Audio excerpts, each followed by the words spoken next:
Hello there. Excuse me. Hey, heartbeats, how are we?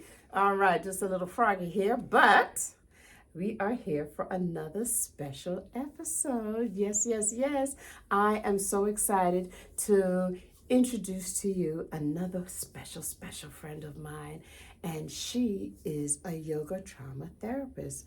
I really want y'all to listen to some of the things that she does to help and serve us in many different ways. So let me introduce you, Stacy. Hey, how are you? Oh, I'm so glad to be here. Thank you so much. It's such a pleasure to talk with you, and thank you for sharing with our viewers our heartbeats. Yeah.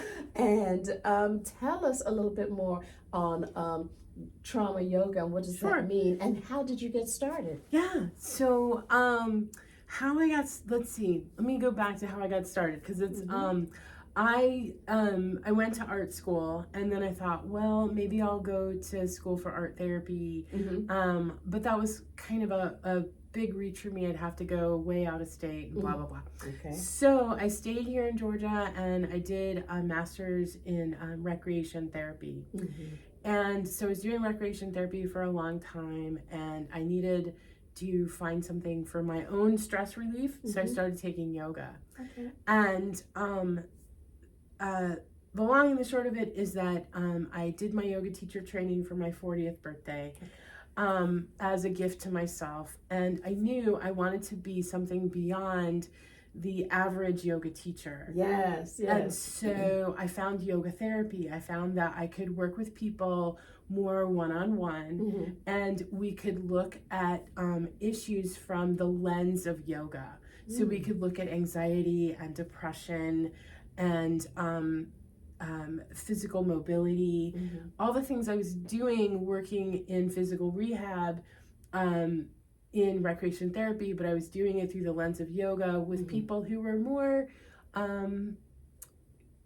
working on getting better. Versus a lot of the people I was working with in long-term care, they were kind of like getting a little bit worse. Declining. Right. Yes, yeah. Yes. So when I found out that there was an even deeper level that I could go into trauma-sensitive yoga, I thought, wow, what an interesting thing to start studying. So so I did. And it's been such a fabulous, fascinating road ever since. I can imagine. Yeah. And when people think of yoga, they think that they have to be in all these different stretch. Right. And, it is for relaxation or it is for trying to balance and whatnot. But you offer a whole different definition and how we can also use yoga to uplift and express ourselves in a different way. Yes. And specifically, I'm interested because anxiety and depression, and we know that yoga offers a lot of breath work, which does definitely help with decreasing that. But her yoga, which I've experienced, is totally different. Could you just show us one little thing? Yeah. So, yes. So trauma-sensitive yoga is really about coming back home to your body. Sometimes we call it befriending your body. When you feel like your body has betrayed you because of a traumatic experience or because of an illness or because, really any reason you feel betrayed by your body, then you disconnect from your body. Yes, yeah. And so in trauma-sensitive yoga, what we want to do is find ways to connect to the body and connect to the breath. And so what I'd like to show you is breathing and moving 3 ways. It's my favorite. Okay. So the first way we can breathe and move together, I'm going to hold my hands up just so you can see my hands. You're welcome to bring your hands down where they're comfortable, but you might start with open palms, palms face up, and maybe take an inhale. So inhale with open palms and exhale with gently closed fists. And then maybe inhale, open the palms. And when you're ready, exhale, closed fists. Maybe one more time, inhale with open fingers, open palms. Good, and exhale when you're ready. Close the fists. Yeah, good. And then from here, you might let your hands drop down to your knees or thighs. And from here, as you inhale second way, you might let your arms raise just as if, just lightly. Exhale slowly. So maybe as you inhale, hands as if there's maybe even balloons lifting your arms. And exhale whenever you're ready. This is all in your own time. Maybe one more time you'd like to lift just as high as you want to go, and then exhale, lower down. Beautiful. And then finally, third way, breathing and moving, you might start with your palms together. And then sun breath, you could inhale, let your hands raise. When you're ready to breathe out, separate your palms, just like the sun. Good. 2 more times. Maybe inhale. And if you'd like to, 1 more time. Again, always at your own pace. So I may be going faster than you want to go, so just go slower. Thank you. Stacy. That was so relaxing. And so easy to do. You can hear it, my voice has even calmed down. I mean, this is a good thing to practice just if you're feeling nervous before you're doing something. Absolutely. Or if you're feeling extra anxious or you get angry and you want to calm yourself down. I also feel as though it's something that I would do as just grounding myself. It's very grounding. It's one of my favorites for grounding because I feel like the rhythm helps us ground. Also the connection between breath and movement. Yes. But it's really gentle movement, and it's not movement that you have to think about. I mean, I could remember that just from here on. I'm sure you will be able to use it. I invite you, try it. This is such a relaxing way and gives you a whole nother perspective, a whole nother way of thinking about yoga. So tell us, what else do you do? So I like to call myself a Jane of many trades because I do all kinds of things. I offer energy balancing. It's something that I have developed just over time as I receive energy work and as I learn that it's just something I enjoy giving. I help people come into homeostasis energetically through breath. Again, it's a yoga therapy modality.